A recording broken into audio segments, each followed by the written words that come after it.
বেশ অনেক দিন পরে আবার বেরিয়ে পড়লাম মন ভালো করতে, একটু সময় কাটাতে।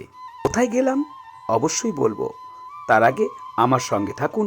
আমি দীপ, আর আপনারা দেখছেন দীপ ম্যান পাওয়ার। বাড়ি আর অফিস, অফিস আর বাড়ি করতে করতে আমি একদম অতিষ্ঠ হয়ে গেছি। যান্ত্রিকভাবে যেন কাজ করছি। তাই মনটাকে আবার রিফ্রেশ করতে চলে এলাম শিয়ালদা থেকে 6:12 হাসনাবাদ লোকালি করে চলে এলাম ইছামতি নদীর তীরে টাকি। শীতের সকালেই টাকিতে নেমেই যেন সেই আমেজটা ফিরে এসেছে। মনে হলো এই স্টেশন চত্বরে ঘুগনি আর ডিম, ওয়াও! সবাই মিলে আমরা টিফিনটা সেরে ফেললাম। তারপরেই তো সারা দিনের ঘোরার পালা, তাই না? এই যে এই যে দাদা ভাই খুব সুন্দরভাবে সবাইকে পরিবেশন করছেন ঘুগনি, মুড়ি, যে যা চাইছেন। খুব ভালো লাগছিল। তো আমরা তো প্রায় বারবার, মানে দুবার করে প্রায় নিয়ে ফেলেছি। এত সুন্দর টেস্টি করছিল না। কারণ এখান থেকেই আমরা টিফিনটা সেরে নিয়েই একটা টোটো নিয়ে বেরিয়ে পড়ব। গন্তব্যের প্রথমেই শ্রী শ্রী রামকৃষ্ণ মিশন। এই এই রামকৃষ্ণ মিশনে এলে মনটা আরও শান্তি হয়ে যায়। আর আপনারা প্রথম থেকেই শুরু করবেন এই রামকৃষ্ণ মিশন থেকে, তাহলে আপনার সারা দিনের শান্তি আবার নিজের মধ্যে নিজেকে খুঁজে পাবেন। এর মধ্যে বলে রাখি, টোটো আমরা করতে গিয়ে সারাদিনে টোটো ভাই আমাদের বললেন 1100 টাকা নেবেন। যতগুলো স্পট আছে সব স্পট ঘুরিয়ে ফিরবেন। আজ আমরা এই পুরো স্পটটাকে দুভাগে ভাগ করছি। প্রথম স্পট আমরা দেখাবো এই পর্বে। বলতে বলতেই আমরা চলে এলাম ফুল্লরি কালী মন্দির, দ্বিতীয় স্পটে। এই কালী মন্দির এত নিস্তব্ধ, নির্জন, এই হলো বলির জায়গা। আপনাদের ভীষণ ভালো লাগবে, আপনারা ঘুরে নিন। এরপরে আরও অনেক রয়েছে। দিনের শুরুতেই আত্মার শান্তি হয়ে গেল রামকৃষ্ণ মিশন থেকে। তারপরেই মায়ের আরাধনায় ফুল্লরি কালী মন্দিরে ভীষণ ভালো লাগলো। মনে হলো এখানে দুদণ্ড বসি, মায়ের কাছে আমার যত ব্যথা আছে, বেদনা আছে তাকে জানাই। মনটা একেবারে শান্তি ভরে গেল, মনটা পবিত্র হয়ে গেল। এই যে আপনাদেরকেও দেখাই মায়ের মূর্তি।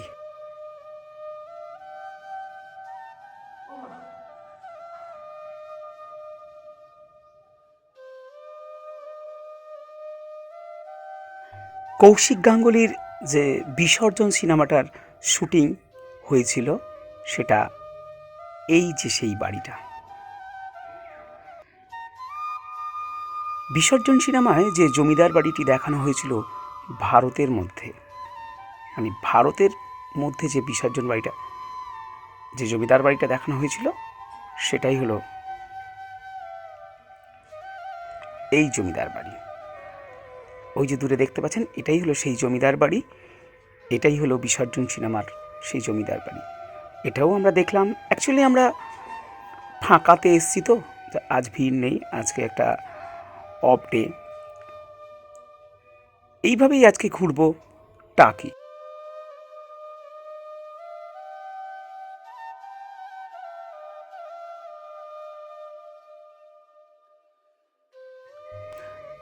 এবার আমরা চলে এসেছি রাজবাড়ি।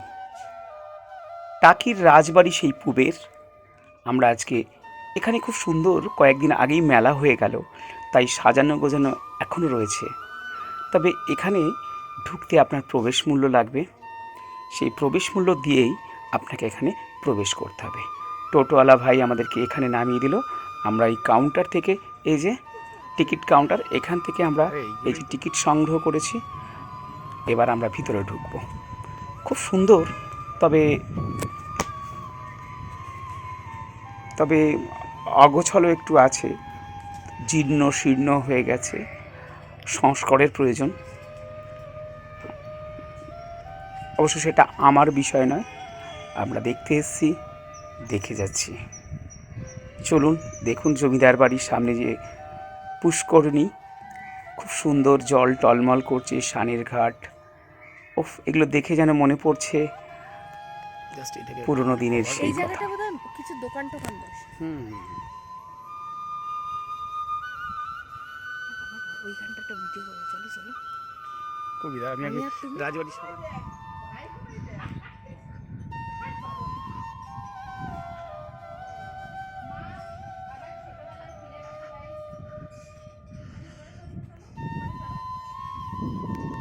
এবার চলে এসেছি কর্নেল শঙ্কর রায়চৌধুরীর বাড়ি। এটাও টাকির একটা দর্শনীয় স্থান হয়ে উঠেছে।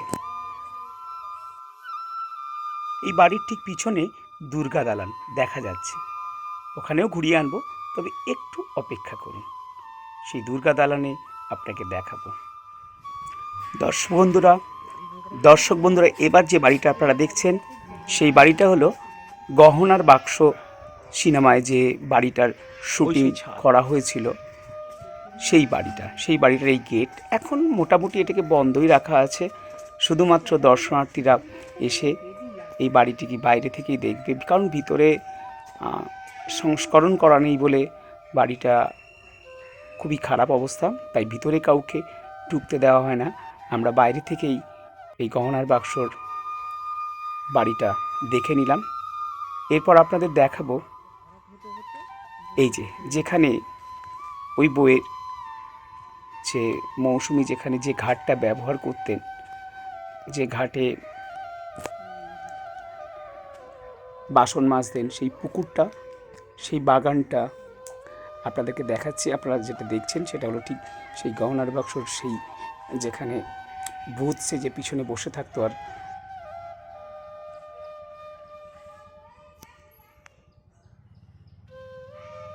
সেই যে আমি বলেছিলাম দুর্গা দালান, কর্নেল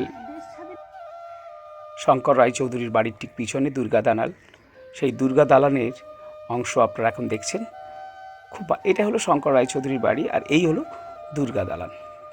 অপূর্ব। এখানে আমরা শুনলাম স্থানীয় লোকদের কাছে যে দুর্গাপুজোর সময় এখানে নাকি বিশাল বড় একটা ভুরি ভোজ করা হয়। এবার যে বাড়িটা দেখছেন 8টা 5-এর বনগা লোকাল যে সিনেমাটা করা হয়েছিল সেইখানেই তাপস পাল যে বাড়িটা ছিল সেই বাড়ি। এটা একটা নলকূপ, হ্যাঁ ঠিকই শুনছেন, এটা একটা নলকূপ, ইংরেজ আমলে তৈরি। সেটা আজও এখানে রক্ষণাবেক্ষণ করে রেখেছে আমাদেরকে, অর্থাৎ দর্শকদের দেখানোর জন্য। নলকূপটা হয়তো জল পড়ে না, কিন্তু নলকূপের ওপরে ওঠানো যে সিঁড়িটা, এটা একটা যা সংস্করণ করে রেখেছেন মানুষজন যাতে দেখতে পায়, আর একটা পুরনো স্মৃতি। এই নলকূপটা সত্যি সত্যি আশ্চর্যের, কারণ ইংরেজদের আমলে তৈরি, তাই এখনও এটাকে রেখে দিয়েছে আমাদের যারা আসবেন টাকিতে তাদেরকে দেখার জন্য। আর এর সংলগ্ন এলাকাটাকে একটা পিকনিক স্পট করে রেখেছে, কেউ ভাড়া নিয়েও এখানে পিকনিক করতে পারেন। এবার যে বাড়িটি দেখানো হচ্ছে এটা সেই বিসর্জন সিনেমারই বাংলাদেশের তরফের যে বাড়িটাকে দেখানো হয়েছিল সেই সিনেমাতে, সেই বাড়িটা।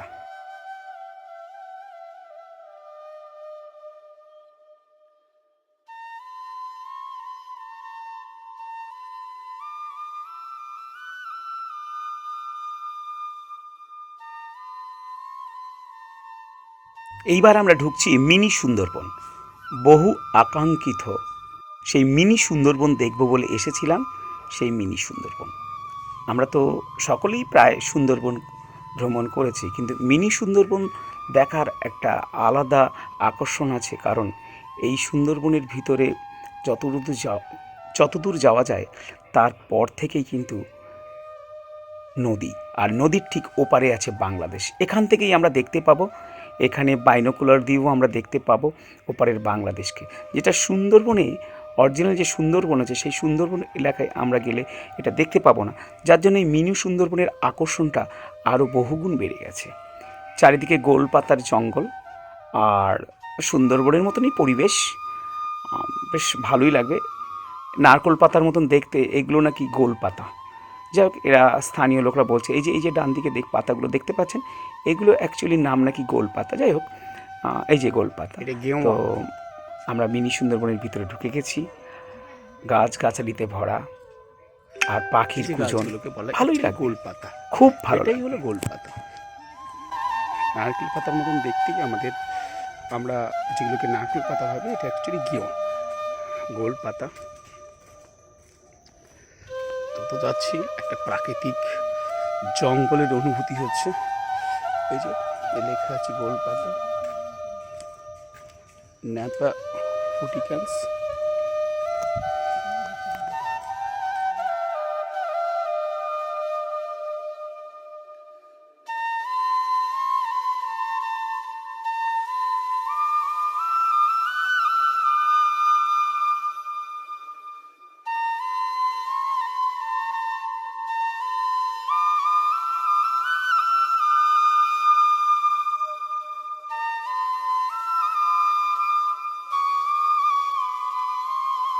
বহু আকাঙ্ক্ষিত ওপারে বাংলাদেশ। এই তো বাংলাদেশ। আমরা বাংলাদেশের সাতক্ষীরা জেলা।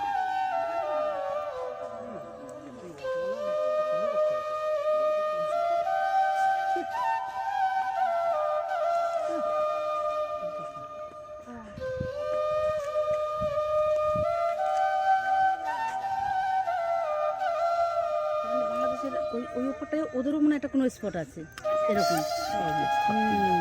তার মানে সুন্দর, ওদের তো সুন্দরবন। আমাদের যখন এরকম মানে এই এই যে সুন্দরী গাছ আছে, তার মানে ওদের ওরকম তো আছে, ওই যে দেখা যাচ্ছে।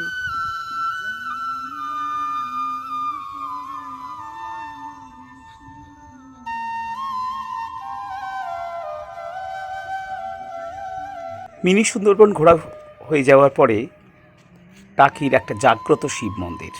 শোনা গেছে এখানে নাকি এই শিব ঠাকুর খুবই জাগ্রত।